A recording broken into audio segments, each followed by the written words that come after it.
Binge audio. Salut les mauvaises personnes.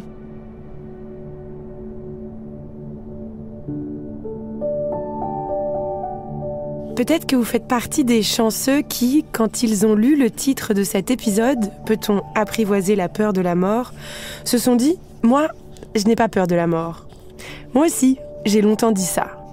Freud, même si on ne garde pas tout de ce qu'il a dit, était assez clairvoyant sur ce coup-là. Il expliquait que notre propre mort nous est impossible à réaliser. Nous nous pensons tous immortels, inconsciemment. Et tant mieux, quelque part. Sinon, à quoi bon s'échiner à aimer, souffrir, rire, apprendre, se planter ? Tout ça pour qu'un jour, il ne reste plus rien de nous.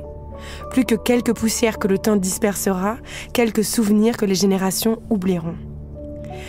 Je dis chanceux parce qu'il y a des événements de la vie qui viennent trucider cette croyance, qui viennent jeter toute leur lumière cruelle sur cette vérité que nous nous échinons à éviter. Nous sommes tous et toutes de passage.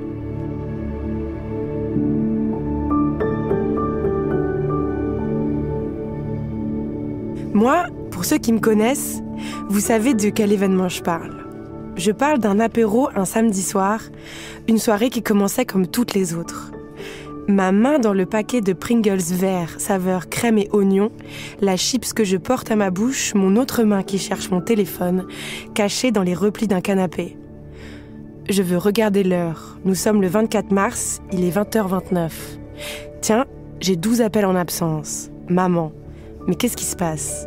Tiens, j'ai un message sur WhatsApp, un message sans aucune ponctuation, d'un seul tenant, presque comme un seul mot. Rappel, c'est papa, c'est très grave. Je parle du sel du Pringles qui a irrité la peau de mes joues quand j'ai pris ma tête entre mes mains, quand j'ai compris.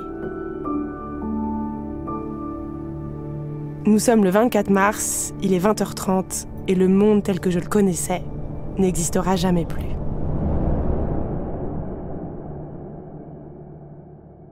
Alors oui, pardonnez-moi, mais je vous appelle chanceux, ceux qui peuvent encore dire qu'ils n'ont pas peur de la mort. Parce que moi ensuite, j'ai mis à peu près 5 ans à retrouver le doux édredon du déni de la finitude de la vie. De celle de ma mère, de tous mes proches et la mienne aussi. Le deuil donne accès à une lucidité qui est psychiquement ingérable.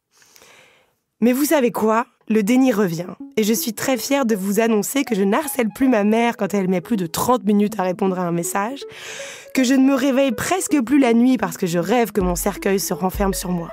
Mais une chose, plus jamais de ma vie, je ne ramènerai de Pringles à un apéro.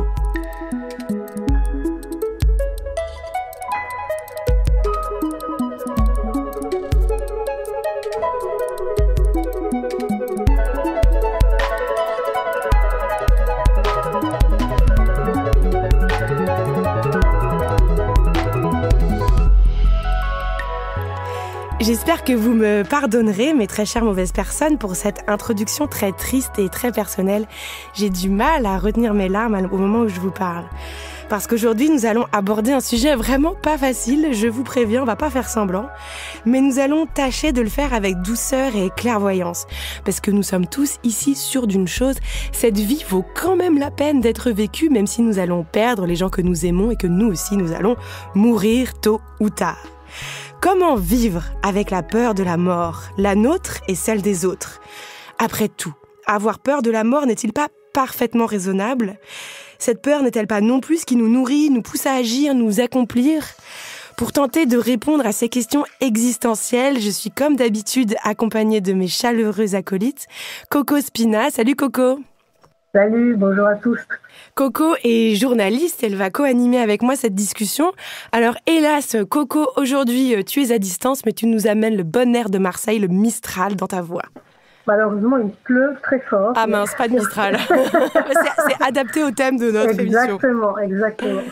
Et Samuel Doc, comme d'hab. Salut Samuel. Salut Judith. Samuel, tu es psychologue clinicien et auteur de plusieurs ouvrages, dont Les chemins de la thérapie.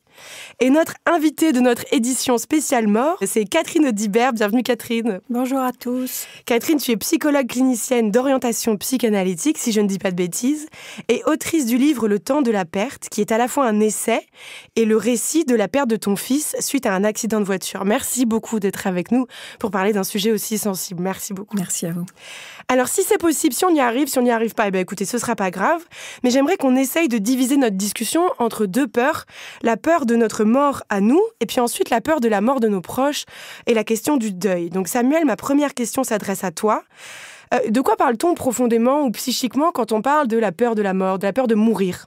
Eh bien, il faut d'abord, je pense, différencier la peur de l'angoisse et de l'anxiété. C'est ce que je souhaiterais faire. D'abord, il faut le dire à nos auditeuristes, c'est que la peur, c'est une émotion absolument naturelle. Voilà, c'est une émotion qu'on ressent, une émotion primaire, même les enfants la ressentent, elle nous suit toute la vie. Et par rapport à l'introduction justement que tu as ouverte devant nous, on pourrait même penser qu'il est bien normal d'avoir peur de sa propre disparition. L'angoisse, qu'on confond parfois avec le terme d'anxiété, ça désigne une peur sans objet, en tout cas sans objet réel, apparent et défini.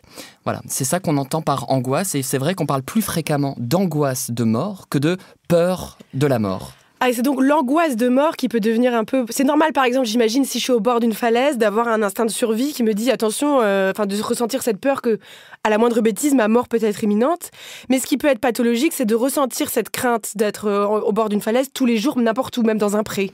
Alors, c'est pas sûr parce que, par exemple, on peut penser à ce philosophe, Kierkegaard, qui expliquait que notre espèce est la seule à avoir conscience qu'elle disparaîtra, a priori, on le suppose, et qu'il est bien normal, face à un tel vertige, d'éprouver une peur de la mort. Et c'est pour ça que ces concepts-là sont importants. Mais je reviens à mes petits éléments de définition. Vas-y. Parce que c'est vraiment très important, c'est que lorsqu'on parle d'anxiété ou d'angoisse, pour cette émission, je vais les lier, ça désigne à la fois des symptômes qui sont psychiques, c'est-à-dire des peurs et un envahissement psychique, mental, et en même temps des symptômes physiques, avec par exemple des battements de cœur plus élevés, une hausse de la pression artérielle, des tremblements.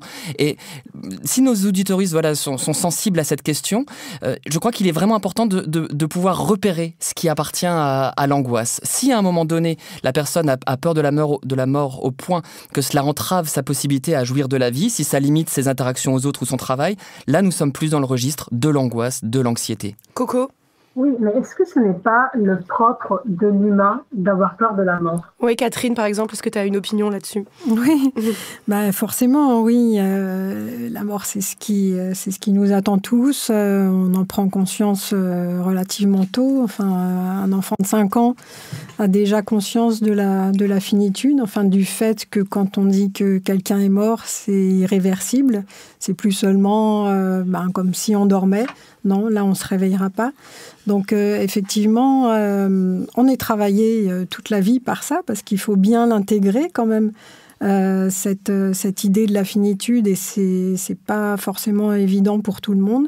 Ça dépend aussi des expériences de vie qu'on a, parce que quand on est confronté à la mort de l'autre, voire même à la sensation de sa propre mort, du fait de maladie, du fait d'accidents quand on est enfant, on n'a pas eu le temps de maturer suffisamment, ce qui nous permet d'intégrer la notion de mort et de finitude, justement. C'est une angoisse existentielle qui est universelle. On la connaît tous, cette angoisse-là. Alors, plus ou moins, et selon les parcours de chacun, de manière plus ou moins importante, plus ou moins envahissante. Samuel ? Mais j'entends tout à fait, et je suis d'accord avec Catherine, un grand choc peut conduire justement à changer notre rapport à la mort, mais, et là je le dis à destination de nos auditeuristes, certaines personnes peuvent avoir des angoisses de mort immenses sans jamais avoir perdu qui que ce soit. Et là, cette angoisse vient peut-être signifier quelque chose de plus profond que simplement une angoisse de mourir. Oui, mais alors justement, si je peux me permettre, moi, je rapporte ça quand même à ce que le psychanalyste et pédiatre Winnicott nommait comme étant les angoisses impensables du nourrisson, et qui sont peut-être ce qui nous permet d'imaginer ce qui va être après dans la vie certaines angoisses, et notamment l'angoisse de mort. C'est quoi les angoisses impensables du nourrisson ? Alors, il faut se dire que le nourrisson est dans un état de dépendance totale à son environnement. Et certaines expériences peuvent lui faire ressentir justement une espèce de proximité avec la mort, enfin, à travers certaines sensations qu'il peut ressentir. Et quand un bébé est trop exposé à des sensations comme celle-là, voilà, ça peut créer des symptômes, voire pire, des maladies psychiques ultérieurement, dont font partie aussi les angoisses de mort. J'aimerais vous parler d'un livre qui, je pense, si on s'intéresse aux questions de la mort, c'est le plus beau livre jamais écrit sur cette question, selon moi, selon mon jury littéraire personnel, qui est La mort d'Ivan Ilitch, donc de Tolstoï, et qui décrit les 3 derniers jours de vie d'un homme condamné à mourir, et qu'il le sait. Et j'aimerais prendre le temps de vous en lire un petit extrait. Je vais me concentrer pour bien lire. Il avait appris dans le traité de logique de Kiesewetter cet exemple de syllogisme. Caius est un homme, tous les hommes sont mortels, donc Caius est mortel. Ce raisonnement lui paraissait tout à fait juste quand il s'agissait de Caius, mais non quand il s'agissait de lui-même. Il était question de Caius ou de l'homme en général, et alors c'était naturel. Mais lui, il n'était ni Caius, ni l'homme en général, il était un être à part. Il était Vania avec maman et papa, avec Mitya et Volodia, avec ses jouets, le cocher et la bonne. Avec toutes les joies et tous les chagrins et tous les enthousiasmes de son enfance, de son adolescence et de sa jeunesse. Est-ce que Caius avait jamais senti l'odeur de la balle en cuir que Vania aimait tant ? Caius avait-il jamais baisé la main de sa maman ? Avait-il eu du plaisir à entendre le froufrou de sa robe de soie ? Était-ce lui qui avait fait du tapage pour des petits gâteaux à l'école ? Était-ce Caius qui avait été amoureux ? Caius est mortel, c'est certain, et il est naturel qu'il meure. Mais moi, avec tous mes sentiments, toute mon intelligence, moi, c'est autre chose. Il n'est pas du tout naturel que je doive mourir. Ce serait trop affreux.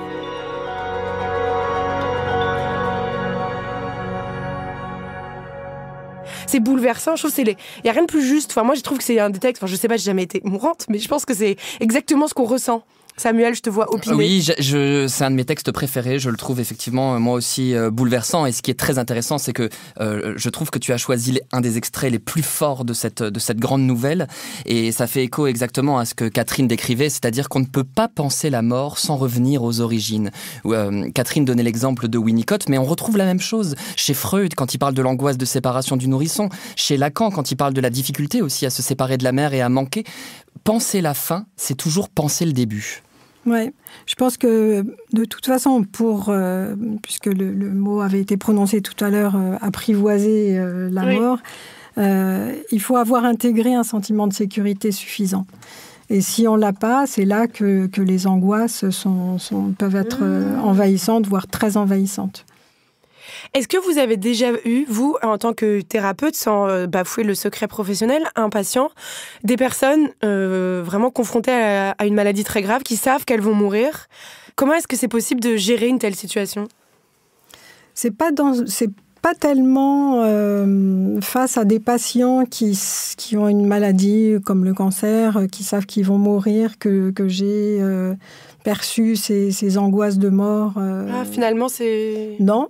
Plutôt chez les patients phobiques, parce que, voilà, par exemple, une phobie de l'avion, c'est quand même s'imaginer que l'avion va se cracher et que tout le monde va mourir dans l'avion. Donc, il y a quelques symptômes comme ça qui sont tout à fait en lien avec les angoisses de mort, alors que des gens confrontés plus directement à la mort, je dirais, sont en train de faire un travail qui leur permet justement de ne pas être envahis par des angoisses de mort. Ah bon, c'est possible ?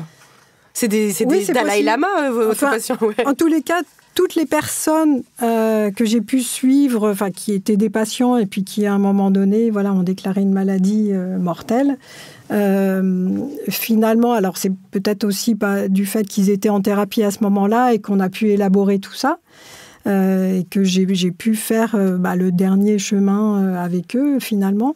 Mais ces angoisses de mort, elles ont pu être présentes à certains moments, mais pas autant que quelqu'un qui est phobique et qui a des angoisses de mort très régulièrement. Samuel, je te... Oui. Et après, tu as cité Tolstoï. Moi, je pense à Dostoïevski qui explique, par exemple, dans un de ses livres, qu'un condamné à mort est emmené à l'échafaud et que jusqu'au bout, il se dit « il me reste encore 10 minutes à vivre, il me reste encore 5 minutes. À ce coin de la rue, il me restera encore quelques secondes. » Et je crois que les personnes, en tout cas, moi, ça me fait... C'est l'écho que je trouve quand je vous entends, quand j'ai travaillé avec des personnes qui avaient des maladies effectivement mortelles, se raccrocher. C'est-à-dire que il reste encore du temps de vie. Ce qui n'est pas la même chose, et ça, on y reviendra plus tard, lorsqu'il s'agit de perdre un proche. Et je pense à mon travail en cardiologie pédiatrique avec des parents qui perdaient leurs enfants. C'est un autre sujet. Et je suis très impressionnée par ce que vous dites, que c'est possible, en fait, finalement, d'apprivoiser ou d'aller vers l'idée de sa propre mort avec une forme de sérénité. Je pensais que c'était presque surhumain, moi, de faire ça. Alors moi, je parle pas de moi, hein. Moi, je suis terrorisé. Non, pas vous, moi, je suis trop mais des patients que vous avez suivis. Moi, je pensais que c'était impossible, que c'était une image qu'on avait de stoïcien, de sage, mais qu'en réalité, c'était impossible, que tout le monde se chiait dessus, quoi. Et désolée de parler crûment, mais... mais je pense que quand on fantasme, justement, on est beaucoup plus angoissé que quand on est confronté à la réalité. La Colette disait que la mort n'est qu'une banale défaite. Je crois que pour ces personnes, ce n'est plus qu'une banale défaite. Coco ? Oui, moi j'aurais bien aimé que Samuel, par exemple, approfondisse un peu ces phobies qui sont liées à la peur de la mort. Donc la phobie du vide, du silence, ces phobies-là. Oui, alors c'est vrai que moi j'en souffre beaucoup, même à titre personnel. C'est bien, je vais perdre tous mes patients d'ailleurs une fois qu'ils auront écouté l'émission, c'est chouette. Alors c'est vrai qu'il y a ce qu'on appelle la thanatophobie, hein, la peur phobique de la mort, avec vraiment cette idée qui en réalité s'apparente plus à un trouble obsessionnel. C'est-à-dire que c'est une pensée, une rumination qui va revenir, tourner en tête. Moi par exemple ça me le fait, des fois je regarde un film et je vois un personnage qui meurt et mon souffle se coupe, mes poumons se serrent et je me dis oh mon Dieu, un jour le néant. Voilà, ça c'est ma propre phobie, thanatophobie. Il y a l'apérophobie, alors qui n'est pas du tout la peur de l'apéro, mais bien la phobie du néant. Et l'astrophobie, même la peur de ce cosmos qu'on rejoindrait après de mourir. Il existe différentes formes de peur obsessionnelle. Et là où Catherine a tout à fait raison, c'est qu'effectivement, ce sont souvent les personnes qui les éprouvent, les personnes qui sont très très très dans le contrôle. Et dans cette peur de la mort, ce qui arrive, c'est la peur de jouir, la peur de vivre et la peur de perdre le contrôle. En réalité, c'est une sorte de démenti à notre contrôle. En tout cas, moi, je crois que c'est aussi ce qui apparaît un petit peu me concernant. Alors attends, la peur de mourir, ce serait la peur de vivre selon toi ? Ah, il y a vraiment quelque chose de cet ordre-là, puisque vivre implique de lâcher le contrôle et de se laisser aller à un moment donné. Et quand on a peur de mourir, c'est bien qu'on se cramponne quelque part à chaque seconde d'existence et donc on ne vit pas, puisqu'on est attentif à la vie qui est en train de se passer. Du moment où je vais mourir, je serai plus concerné, ça y est, j'aurais quitté la partie. La mort ne nous concerne pas en réalité. Du moment où elle nous... Je caricature. Du moment où elle nous arrive, elle cesse de nous concerner. À partir du moment où elle survient. Si j'y pense, c'est bien que je ne suis pas en train de vivre mon existence, de l'investir. C'est bien que je suis en train de penser à sa fin et donc que je suis dans quelque chose qui s'apparente à un contrôle. Je pense que c'est impossible de vivre sans avoir parfois des pensées sur quand est-ce qu'on va mourir, est-ce que ça va être un accident, est-ce que ce sera une maladie, est-ce que ce sera dans longtemps. C'est quand même une des réalités les plus insupportables avec lesquelles on doit tous composer. Bien sûr, mais il y a des échelles, tu vois, il y a des moments où ça peut devenir véritablement oui, c'est sûr, si ça t'empêche de sortir de chez toi tous les jours, c'est ça. Moi, je vois que les moments où j'ai eu des angoisses de mort les plus violentes, c'était justement des moments où j'étais dans une routine, 8h, 21h de consulte, aucun lien social. Je pense par exemple au confinement où on ne faisait que travailler, et en fait, je ne vivais plus. Et c'est là, en fait, que j'avais peur de mourir, ce qui est très paradoxal. Alors, j'aimerais citer un extrait de ton livre, Catherine, sur justement, peut-être que cette conscience de ne pas être éternelle est aussi une force que nous avons. Tu cites le psychanalyste Maurice Korkos, qui dit que l'éternel et l'éphémère doivent rester fantasmatiques. Il faut être un savant équilibriste pour ne pas vivre obsédé par l'idée de la mort et pourtant l'intégrer en arrière-fond de sa conscience afin d'éviter les dangers, se soigner, se protéger. Le narcissisme et les pulsions de vie sont ainsi intimement liés. Il faut s'aimer assez pour avoir le désir et la force de reculer le moment de la mort. C'est très beau, tu peux nous en dire un peu plus ? D'ailleurs, justement, je pensais à l'adolescence qui est peut-être le moment où on intègre l'idée qu'on n'est pas immortel. Peut-être qu'avant, on peut avoir ce fantasme-là. À l'adolescence, il faut pouvoir justement intégrer le fait qu'on n'est pas immortel pour pouvoir prendre un certain nombre de risques pour vivre, comme disait Samuel, parce qu'on ne peut pas rester à ne rien faire. Pourtant, c'est à l'adolescence qu'on fait les conneries un peu... Bien sûr, mais justement, c'est ce moment charnière où on est prêt à faire beaucoup de conneries qui, des fois, nous mettent en danger. C'est vrai qu'à l'adolescence, il faut avoir un peu de chance, des fois, hein, parce qu'on peut aller très loin dans cette prise de risque. Mais en même temps, c'est là où on commence à intégrer le fait qu'effectivement, on n'est pas immortel et qu'il faut peut-être faire un peu attention. Et c'est ça, cet équilibre qu'on trouve à ce moment-là entre vivre et puis ne pas se mettre en danger pour ne pas perdre la vie bêtement. Et c'est aussi peut-être cette conscience de ne pas être éternel et que le temps nous est compté. Pardon, je suis vraiment... c'est aussi ce qui nous pousse... Moi, c'est une grande force de me dire, il y a certaines choses que je veux accomplir dans ma vie et j'ai pas toute la... Enfin, si, on a toute la vie devant nous, certes, mais on n'a pas non plus 500 ans, quoi. Donc, ça pousse à se mettre des coups de pied au cul. C'est le moteur de toutes les créations, y compris la procréation. Enfin, voilà. Exactement. Oui, j'attendais d'ailleurs que tu en parles, Catherine, du rapport à la sexualité et à la mort qui peut-être saute pas toujours aux yeux, mais il y a quand même cette idée, et Rose dialogue avec Thanatos. Oui. Coco ? Justement, j'avais une question pour toi, chère Judith. Oui. Dans ton intro, tu dis qu'après 5 ans de deuil, le déni revient. Mais tu dis aussi que le deuil nous confronte à une hyperlucidité qui est insupportable. Est-ce que c'est donc le déni qui revient ? Ou bien est-ce que c'est une forme d'acceptation, peut-être de sagesse, qui s'instaure et qui justement nous permet d'accomplir des belles choses, des grandes choses? Ah, disons, c'est pas facile d'être de l'autre côté, mais je pense que on a envie de croire dans notre monde que quand on est confronté à des expériences extrêmement difficiles, on est récompensé en sagesse ou on est récompensé en maturité, ce qui est peut-être un peu vrai, mais ce qui, moi, m'agace personnellement. Parce que j'aurais préféré ne pas vivre ça, même si ça m'a peut-être changé ma personnalité. Et je pense que la particularité des deuils violents qui ne sont pas précédés d'une maladie ou quoi que ce soit, c'est qu'on est ramené à la réalité de la fragilité de l'existence et qu'on est ramené très concrètement au fait qu'à chaque fois qu'on voit quelqu'un, c'est peut-être la dernière fois, parce que maintenant on l'a vécu, qu'on a fait « Ah, ciao, bisous, à la semaine prochaine », et en fait il n'y aura pas de semaine prochaine. Et quand on le sait, ça, quand on le vit, après, c'est horrible de l'avoir tout le temps en tête. C'est insupportable. Mais pourtant, il n'y a rien de plus vrai, il n'y a rien de plus juste. C'est peut-être la dernière fois qu'on se parle, c'est peut-être la dernière fois que vous écoutez ce podcast, c'est peut-être la dernière fois, c'est peut-être ma dernière journée sur cette planète. Mais se le rappeler ça tous les jours, c'est horrible. Enfin, moi, je trouve, c'est pour ça que je dis c'est une lucidité insoutenable. Et je pense, être revenu au confort du déni des gens normaux. Mais c'est le déni qui permet de vivre. Je crois que se dire qu'un jour on atteint une sagesse qui fait qu'on n'a plus peur de la mort, c'est pour moi une posture orgueilleuse qu'on a peut-être souvent à 20 ans, mais c'est pas grave, on a le droit d'être orgueilleux à 20 ans. Enfin, moi j'étais comme ça, à me dire, les gens que j'aime, je les aime tellement que quand ils seront morts, en fait, je serais contente de les avoir connus. Je disais ça. Je crois que personne n'arrive à ce niveau-là de sagesse, même pas le Dalai Lama, vu que j'en parle beaucoup aujourd'hui. On a peut-être besoin de croire que la sagesse va nous aider à gérer l'épreuve de la perte des autres, etc. Mais c'est pas vrai. Moi, je crois qu'on va tous pleurer, trembler. Face à la mort, on est tous comme un petit bébé abandonné sur une aire d'autoroute, selon moi, à tous les âges de la vie. Merci pour ta réponse, vraiment. Et moi, j'avais une question pour vous aussi, du coup, j'enchaîne, pardon.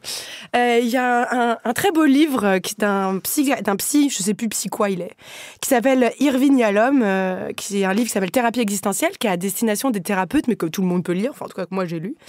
Et dedans, il explique que les hommes et les femmes n'ont pas la même conscience de la mort. Les femmes, avec la maternité et le fait d'être sociabilisées comme des proies, ça, c'est moi qui rajoute ça, c'est pas lui qui dit ça, mais ont bien plus conscience de la finitude de la vie. Et les hommes ont davantage des comportements un peu trompe-la-mort, sport extrême, moto sans casque, etc. Est-ce que c'est quelque chose que vous constatez, vous, en tant que thérapeute aussi, cette différence genrée de l'approche de la fin de notre vie?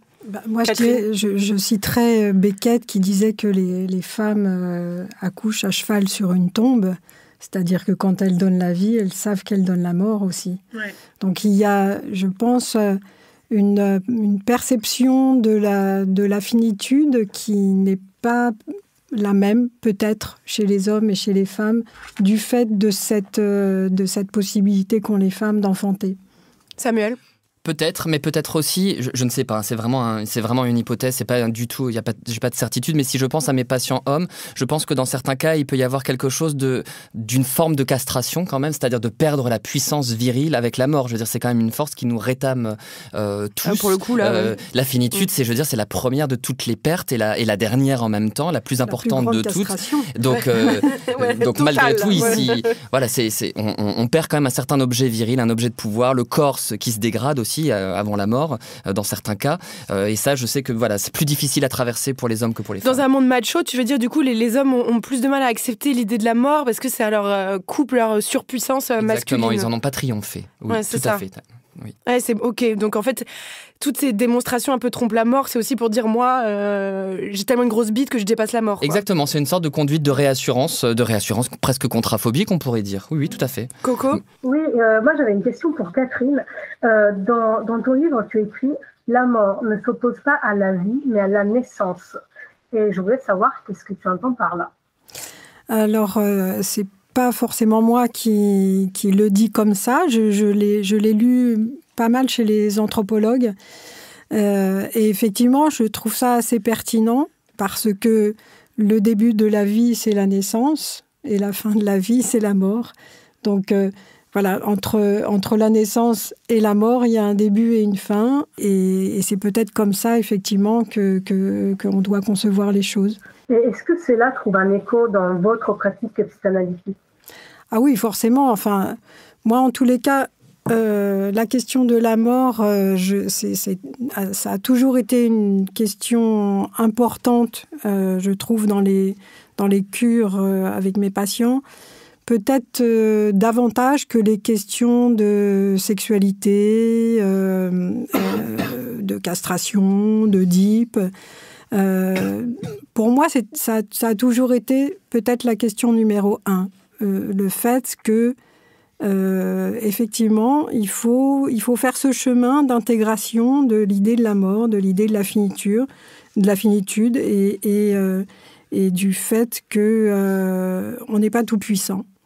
Et je pense que depuis la mort de mon fils, puisque là, il en est question dans le livre que vous avez cité, ça a été encore plus évident pour moi, vis-à-vis de mes patients, de pouvoir traiter ces questions-là. C'est hyper intéressant ce que tu dis, où on n'imaginait pas que c'était la question numéro 1 dans les cabinets de psy, cette peur justement, ou le fait de devoir composer avec ça. Mais en fait, c'est ce qu'on a de plus universel tous aussi.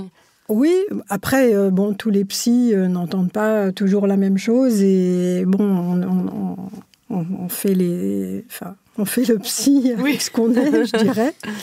Mais bon, pour moi, c'est une question vraiment essentielle. Et est-ce que le d'avoir traversé le décès de ton fils, ça a changé ton rapport à ta propre mort, à la peur de ta mort ? Alors moi, j'étais un peu comme Samuel, j'avais très peur de la mort. En tous les cas, j'ai des souvenirs de moi, enfant, me couchant le soir et me disant il ne faut pas que je me couche dans telle position parce que ça va inciter la mort à arriver. Voilà, je n'adoptais pas la position du gisant parce que je me disais que je n'allais pas me réveiller, que j'allais rester comme ça et que j'allais être morte le lendemain matin. Bon, après, évidemment, on avance dans la vie, il y a des choses qui mûrissent, encore que, à l'adolescence, je pense que si j'ai pris beaucoup de risques dans mon adolescence, alors que les risques, c'est plutôt les garçons qui les prennent et pas autant les filles, si j'ai pris beaucoup de risques, c'était un peu une façon de conjurer justement la peur de la mort. Mais en tous les cas, elle m'a quand même poursuivie un peu toute ma vie. Et quand j'ai perdu mon fils, là, j'ai été tellement près de la mort. J'ai tellement désiré, finalement, mourir, moi aussi, que pendant toute une période, pendant des années, j'avais plus peur de la mort. Elle me faisait plus peur du tout. C'était même... Je me la représentais comme un lieu ami, puisque mon fils était dans la mort. Et en fait, maintenant que je suis de nouveau davantage du côté des vivants, je sens que la peur de la mort revient un peu. Et c'est peut-être ça qui me dérange un petit peu maintenant. Pardon, je mets quelques secondes parce que je trouve ça très beau, tout ce que tu viens de dire. Pour clôturer peut-être cette discussion vraiment juste sur le thème de la peur de notre mort, après on enchaînera sur la peur de perdre nos proches, et on reviendra bien sûr plus en profondeur sur ton expérience de la perte de ton fils. Coco, tu avais une histoire très forte à nous partager sur la peur de ta propre mort. Oui, alors merci de me donner la parole sur ça. Voilà, je vais prendre le temps de raconter parce que c'est vrai que c'est des sujets délicats. Mais voilà, le 4 février 2022, j'ai appris que j'ai une maladie auto-immune rare qui est incurable, qui s'appelle sclérodermie. C'est une maladie vraiment très rare. En France, on parle de quelques dizaines de milliers de personnes. C'est-à-dire que vous avez presque plus de chances de gagner à la loterie que d'avoir cette maladie. Voilà, bingo. Faut que tu joues, Coco. Ouais, faut que je joue. Du coup, les symptômes de cette maladie sont apparus en 2020, après une période de stress très intense. Et les médecins ont direct relié l'inflammation et la manifestation de cette maladie à un état de stress post-traumatique. Donc évidemment, le diagnostic a été accompagné d'un grand sentiment d'injustice, comme si je vivais la quadruple peine de choses pas très agréables que j'avais vécues. Donc avant, je pensais rarement à la mort et comme tout le monde, je vivais dans une forme de déni. Et je faisais vraiment semblant que la mort n'existait pas au centre de mon entourage, un peu comme l'exemple de Vania, etc. Vraiment, c'était très inconcevable pour moi de savoir que j'allais mourir. Mais alors, ce qui est incroyable, c'est que je me rappelle très bien que le jour du diagnostic, ça a été comme prendre une douche froide dans un jour d'été très très chaud. Ça m'a vraiment remis les idées en place. Mais pour répondre à ce que Judith et Catherine vous avez dit tout à l'heure sur le fait que les personnes malades ou celles qui sont le plus proches de la mort, finalement, n'ont pas si peur de la mort. En fait, moi, l'effet que ça m'a donné, c'est pas tant de flipper. Ça, c'était mes parents qui se sont complètement effondrés. Moi, ça a été vraiment une douche froide, en mode, OK, comment je m'organise? Qu'est-ce que je vais faire? Ça a été ultra pragmatique. Je suis absolument pas en train de dire que j'ai dépassé en 3 secondes la peur de la mort. Il y a eu plein de nuits où j'ai pleuré, j'ai imaginé mes funérailles, les musiques, j'ai dit, vas-y, je vais faire mon testament et tout. Enfin, bref, mais ça m'a quand même donné des moments de lucidité assez magnifiques. Et aujourd'hui, je pense à la mort tous les jours. Parce que en fait, cette maladie laisse des traces sur mon corps, notamment sur mes mains, qui sont aussi mon outil de travail. Et c'est un peu comme un memento mori. Et donc, souviens-toi que je suis là, que tu vas mourir. Et voilà. Après, maintenant, c'est comme si j'étais un peu soit revenue dans une forme de déni, même si quand les symptômes sont plus accentués, je sens qu'elle est là, quoi. Mais j'ai aussi une forme de calme qui s'est quand même instaurée, qui n'est pas l'absence de la peur, mais qui est une forme d'acceptation, enfin je sais pas, de jouissance de la vie peut-être. Et après, je pratique beaucoup la méditation, mais enfin je pense que chacun et chacune gère comme il peut. Et la méditation n'est pas la seule voie pour gérer la peur de la mort. Je me permets juste de t'interrompre dans ton récit. Avant qu'on enchaîne sur la méditation, j'aimerais poser une question aux invités sur ton récit. Sur justement cet éclair de lucidité ou de clairvoyance. Tu disais tout à l'heure, Catherine, que affronter les choses, c'était parfois moins dur que les fantasmer, enfin, en termes de ressources psychiques. Est-ce que c'est un peu ce qui se passe là pour Coco, selon vous ? J'ai l'impression, oui, parce que quand elle dit « je me suis organisée », c'est un peu ça. C'est ce que j'ai souvent vu. Quand les gens ont une maladie qui risque d'être mortelle à plus ou moins long terme, ils s'organisent, ils mettent leurs affaires en ordre et ils vivent. C'est incroyable ce que vous dites parce que c'est vrai que depuis 1 an, je suis beaucoup plus rangée. Vraiment, j'ai un truc d'ordre très important dans ma vie. Et justement, et je voulais rebondir sur le fait qu'en fait, si je me permets de raconter cette anecdote qui est finalement assez intime, c'est parce que je pense vraiment qu'il y a peut-être parmi nos auditeuristes des personnes qui ont ce même vécu, qui ne savent pas comment en parler. Je pense que voilà, c'était le bon moment pour le raconter. Et justement, moi, ça me rassure beaucoup de vous entendre, Samuel, et toi, Catherine, autour de cette question. Vraiment, ça m'a fait beaucoup de bien tout ce que vous avez dit jusqu'à maintenant. Samuel et après Coco. Ça répond aussi à ce que nous évoquions précédemment sur ce qui se travaille en psychanalyse. La psychanalyste Ginette Rimbaud disait que toute situation de deuil vient réveiller du non symbolisé. Qu'est-ce que ça vient signifier ? C'est que quand on parle de mort, on parle peut-être pas tant de mort que de perte, que de deuil, que de renoncement. Là, quand tu parles, Coco, ce que j'entends, c'est que tu as dû faire cette renonciation absolument terrible d'avoir un jour une bonne santé. Tu parles des symptômes physiques qui sont les tiens, qui sont handicapants. Le deuil, ça a été une invitation à parler, à penser, à voir ce que cela réveillait en toi. Et c'est ce que nous faisons, nous, psychologues, c'est que nous offrons à nos patients des occasions de se représenter ce qui leur est extrêmement douloureux. Le deuil, la mort, en réalité, nous invite encore une fois à penser nos origines, à penser nos désirs, à penser nos choix, à penser à notre identité. C'est une invitation à réfléchir et à vivre. Et ce qui est très intéressant, et je finirai là-dessus, c'est que quand Freud parle d'angoisse de mort, il ne parle pas de l'angoisse de mourir en réalité.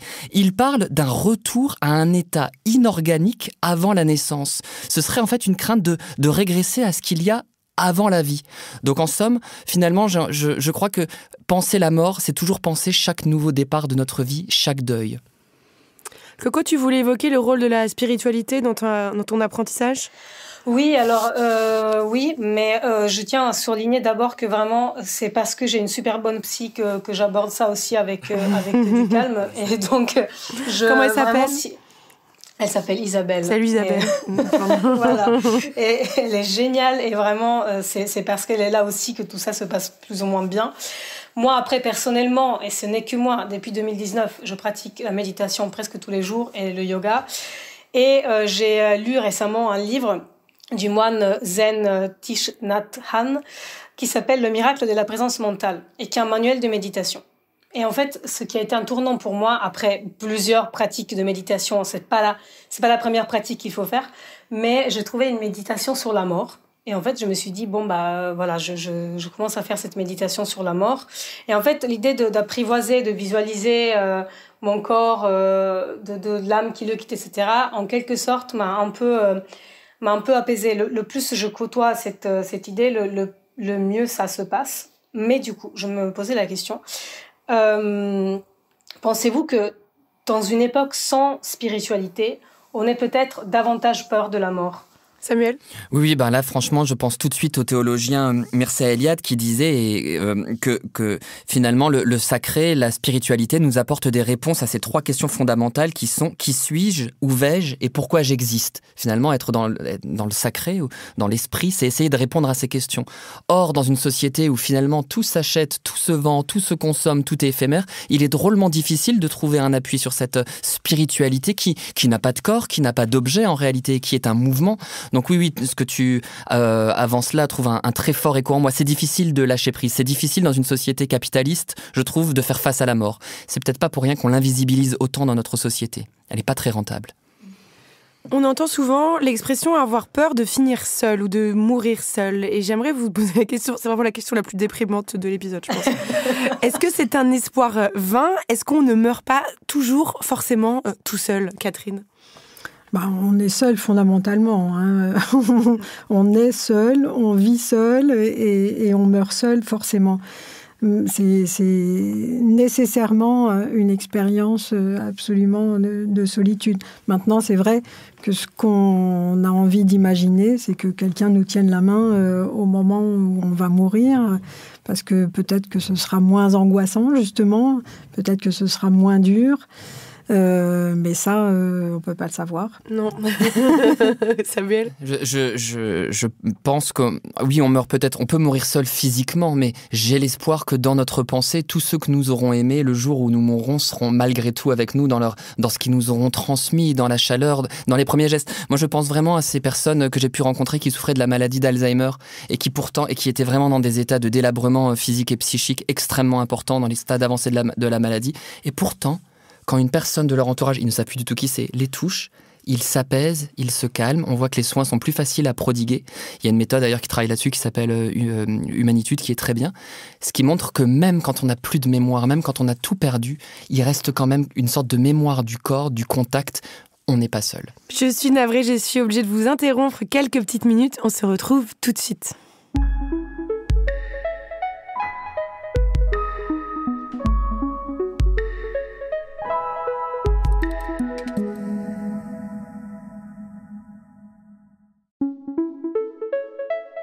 Merci beaucoup d'être avec nous. C'est toujours Self-Care ta mère. On espère que vous n'êtes pas mort durant cette courte interruption. Et si vous êtes toujours en vie, merci d'être avec nous.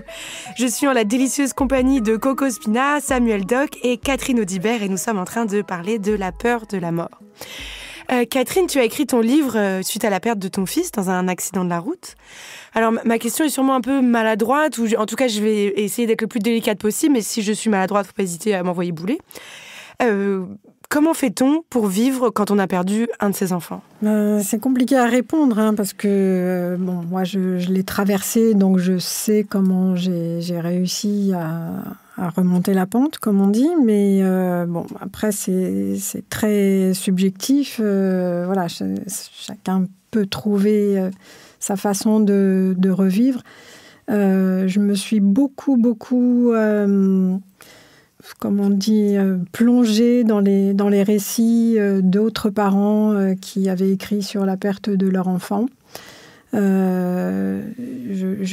trouvé que j'avais besoin des mots des autres pour arriver à mettre des mots sur ce que j'étais en train de ressentir, en train de vivre, parce que je n'avais plus de vocabulaire, je n'avais plus rien, je me sentais complètement vide et je ne pouvais plus symboliser ce que j'étais en train de vivre. C'est ça qui est peut-être extrêmement difficile. Alors, là, je parle de la perte de mon fils et donc du deuil, mais c'était une perte brutale. Voilà, ça s'est passé en une nuit. Je l'ai vu le vendredi soir et le samedi matin, les policiers nous apprenaient qu'il était mort à 4 heures du matin. Donc, ça a été d'une telle brutalité, j'étais tellement pas du tout préparée à ça que j'ai vécu un traumatisme important. Et donc, du coup, après, les premiers temps du deuil, c'était aussi toute cette période de récupération après le traumatisme, quoi. Donc il y a quelque chose qui s'est chevauché pendant plusieurs mois quand même entre le trauma et le deuil qui était en train de s'installer.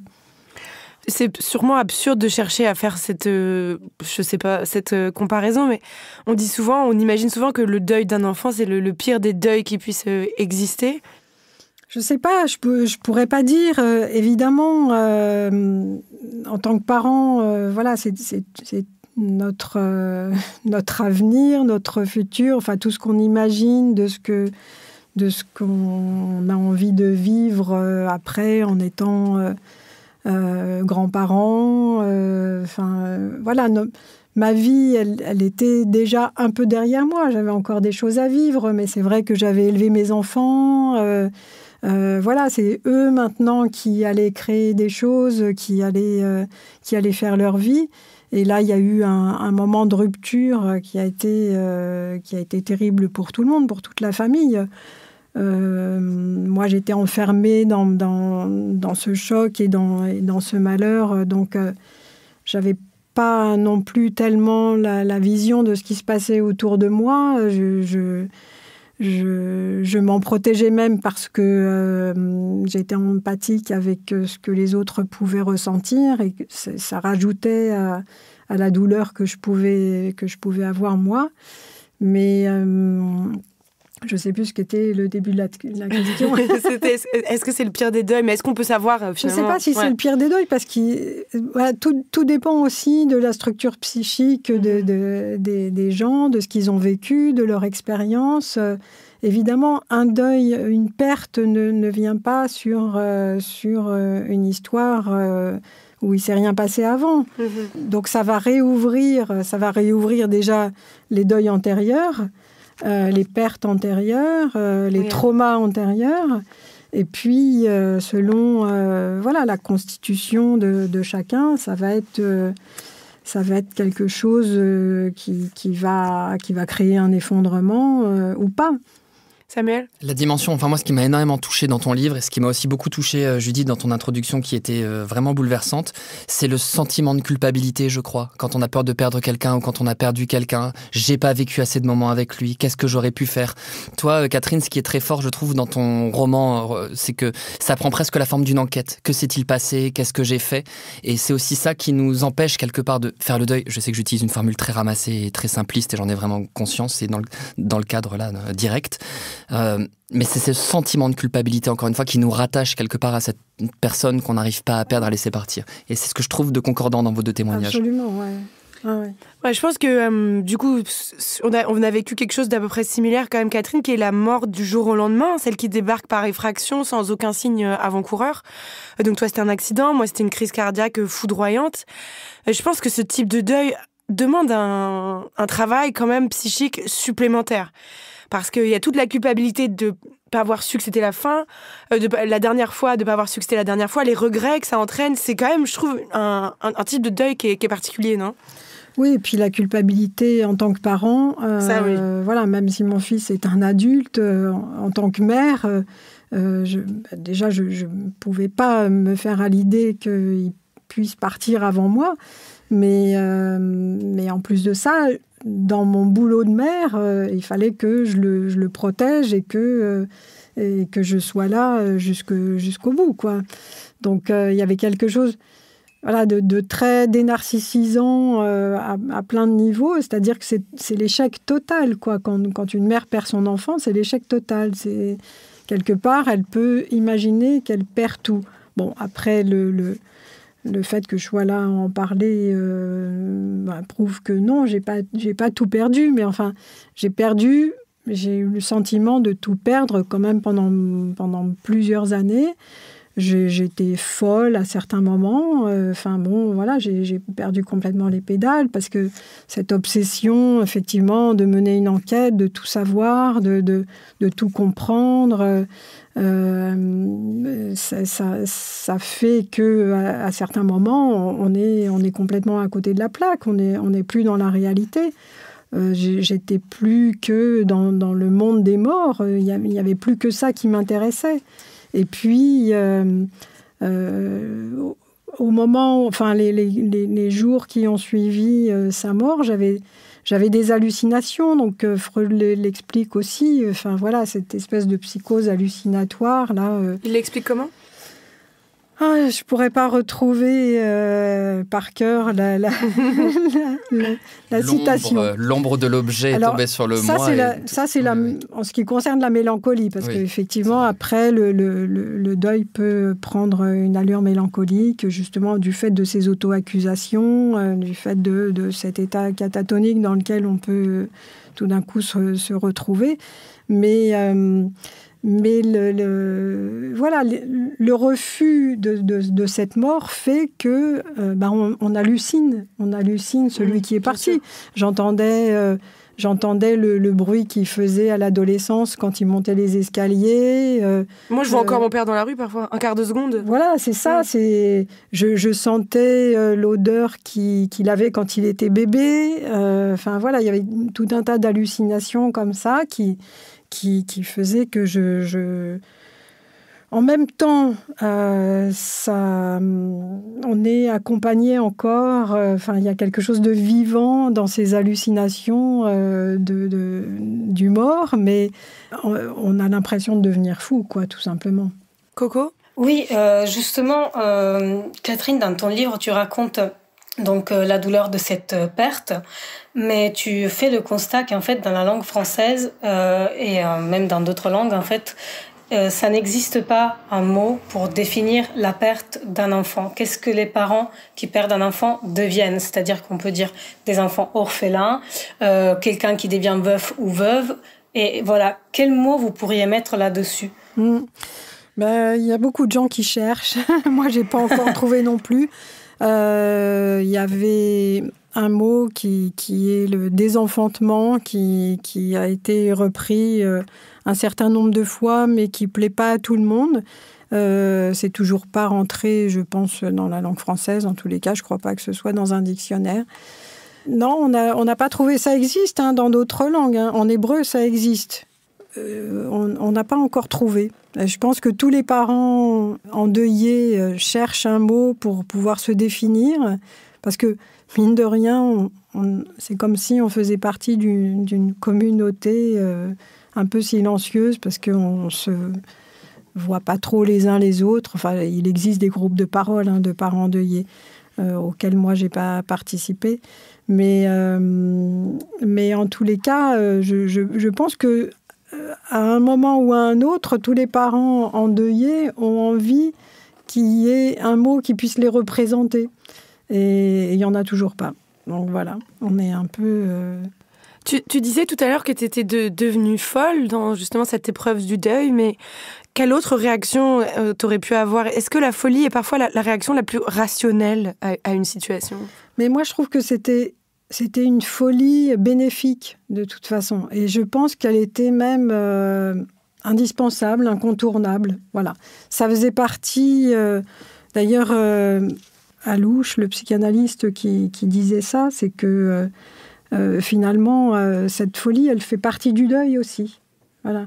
Le deuil qui est le plus inquiétant, c'est le deuil qui est complètement figé. Mais moi, je pense que le deuil, de toute façon, il ne s'arrêtera jamais, il sera toujours au travail. Voilà, c'est un travail psychique et il n'y a pas de raison que ça s'arrête. Et puis, je vois bien, avec les autres pertes que j'ai eues dans ma vie, que même à mon âge, ça continue à travailler. Voilà, pas tous les jours, mais à certaines périodes, ça se remet au travail.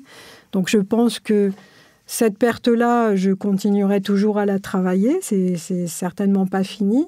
Mais en tous les cas, toutes les périodes que j'ai traversées, y compris les périodes de folie, je pense que quand tu dis folie, ça veut dire... Est-ce que je suis désolée, mais ça veut dire quoi concrètement? Ça veut dire... Parce que j'étais plus dans la réalité. J'étais plus... Moi, je le dis, je le disais et je le dis encore, je ne faisais plus partie du monde des vivants. Voilà, j'étais dans un autre monde et j'ai bien senti que justement, tout ce chemin de deuil, c'était retrouver progressivement une place dans le monde des vivants, c'est-à-dire reprendre ma place dans le monde des vivants, faire cohabiter ce que je peux avoir dans la tête, c'est-à-dire effectivement la mort de mon fils, son absence, le manque que ça peut représenter, et puis la douleur qui est toujours présente. Faire cohabiter ça avec des grandes joies, une énergie qui est revenue, une préoccupation pour tous les vivants qui m'entourent, des projets, des choses à construire, de nouvelles créations. Et à un moment donné, le rapport était inversé, mais ça y est maintenant. Bon, il faut du temps pour ça, ça vient pas en 5 minutes, il faut quelques années. Et quand tu étais dans le cœur de la douleur, le cœur de la crise, est-ce qu'il y avait des choses qui t'apaisaient? Au tout début, alors on nous invite à parler, effectivement, pour symboliser ce qu'on est en train de traverser, ce qu'on peut avoir dans la tête, mais c'était pas ce qui me soulageait de plus. En fait, j'avais besoin qu'on s'occupe de mon corps, me faire masser, me sentir bien physiquement. C'était un peu comme un nourrisson. Enfin voilà, j'étais dans une période très régressive où j'avais besoin qu'on s'occupe de moi comme d'un bébé, enfin qu'on me nourrisse, qu'on me cajole, qu'on me berce, que je sois bien au chaud, que j'ai pas froid, qu'on me fasse des caresses, et c'était la seule chose qui pouvait vraiment m'apaiser, pas durablement, mais en tous les cas qui me faisait le plus de bien. Je trouve ça très beau ce que tu dis et je pense que c'est quelque chose de très important aussi pour peut-être les auditeuristes ou quand parfois on est confronté à un proche qui est dans le deuil, on se dit il faut que je trouve les mots pour l'apaiser, etc. Comme s'il y avait des mots qui pouvaient apaiser. Et je pense que parfois une tasse de thé, une accolade, c'est bien plus, plutôt que de dire des trucs maladroits qui vont blesser peut-être plus qu'autre chose. Enfin, je pense que c'est vraiment quelque chose d'important à avoir en tête. Samuel ? Oui, et justement, parfois j'ai l'impression, et c'est ce qui ressort un peu dans ton livre, Catherine, parce que tu listes un sacré paquet de bêtises qu'on a pu les gens t'ont dit, mais de ce que tu as pu dire, et je pense que ça intéressera beaucoup nos auditoristes. Mais parfois, je crois que la personne parle pour se rassurer elle-même face à la perte de l'autre. Parfois, juste être là et se taire, c'est déjà ça le plus gros effort. Ne rien dire plutôt que de bombarder la personne de remarques dont elle ne saura de toute façon pas quoi faire. Mais je trouve assez fou, moi, quand on est confronté... Pardon, je ramène tout à moi, mais voilà, c'est un sujet qui me concerne aussi. Quand on est confronté au deuil, donc on voit vraiment la maladresse des gens, et il y a des trucs, t'as l'impression d'être dans un film. Moi, j'ai le souvenir d'un pote qui me fait un monologue de 40 minutes en me disant, tu me parles quand tu veux, tu vois, si tu veux me parler, je suis là, machin, mais qui me laisse pas en placer une. Fait que j'étais là, ok, bon. Donc, du coup, tu te retrouves parfois dans cette situation qui est absurde de devoir consoler l'autre parce qu'il sait pas quoi te dire. Et en fait, il y a un moment, les gars, je rends les armes, là, c'est trop, quoi. Et je trouve ça complètement, vraiment, ça fait partie des douleurs, je trouve, du deuil.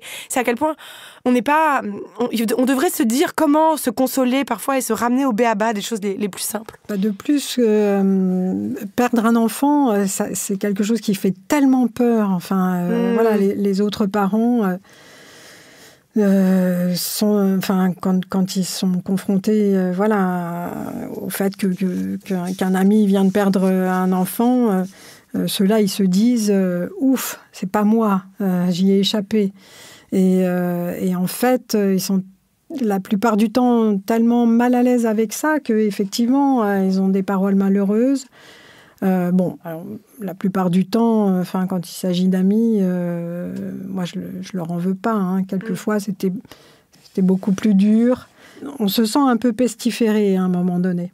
C'est-à-dire que la douleur, le malheur, et ce malheur-là particulièrement, il éloigne les autres.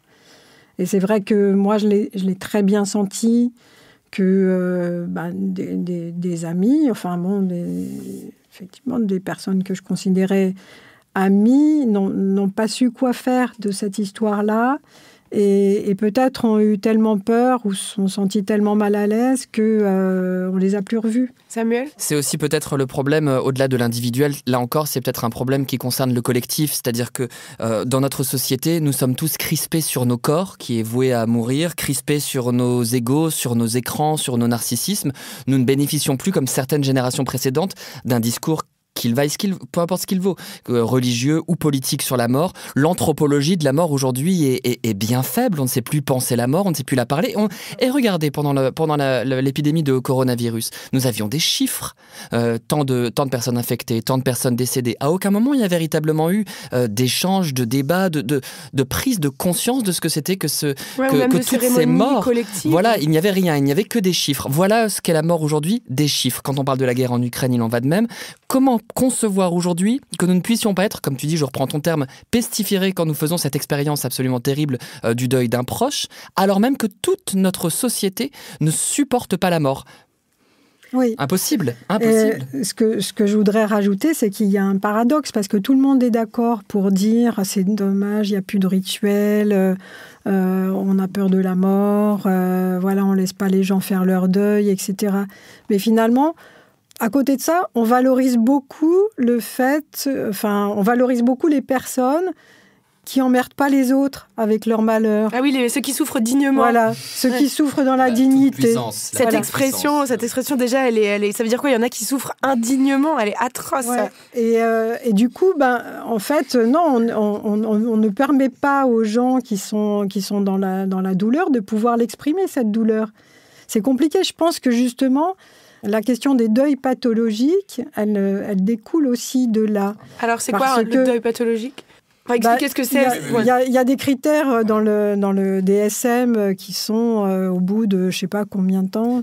Dans le manuel de classification des troubles mentaux, le DSM-5, il est dit qu'un deuil devient pathologique lorsqu'il dure plus de 6 mois. Non, mais ça, franchement... Ce qui est absolument, et Judith, je te vois réagir, aberrant. Comme si on pouvait quantifier et qualifier une douleur. La question, c'est pas la durée en plus, parce que, moi, c'est ce que je disais tout à l'heure. Je considère que le deuil, il n'a pas forcément de fin. Voilà, ça se travaille toute la vie. Mais en tous les cas, effectivement, il peut y avoir des formes pathologiques qui peuvent se voir dès le départ. Mais ça, tout de suite, effectivement, s'il y a des auto-accusations trop fortes, s'il y a des risques suicidaires de la personne endeuillée, là, il faut prendre la chose au sérieux. On n'est pas dans un deuil ordinaire. Mais en tous les cas, je pense que le fait, justement, qu'on ne laisse pas la possibilité aux endeuillés de vivre leur deuil correctement, de pouvoir en faire quelque chose et pas de retourner au travail très vite comme si de rien n'était, ça favorise les deuils pathologiques, forcément. On est sous médicaments assez rapidement quand on est en deuil. Le médecin généraliste nous le prescrit, nous le propose en tous les cas très très rapidement pour qu'on puisse retourner au travail. Oui, ce qui veut tout dire. Coco, vas-y. Oui, je voulais juste demander à Catherine sur la question du deuil pathologique.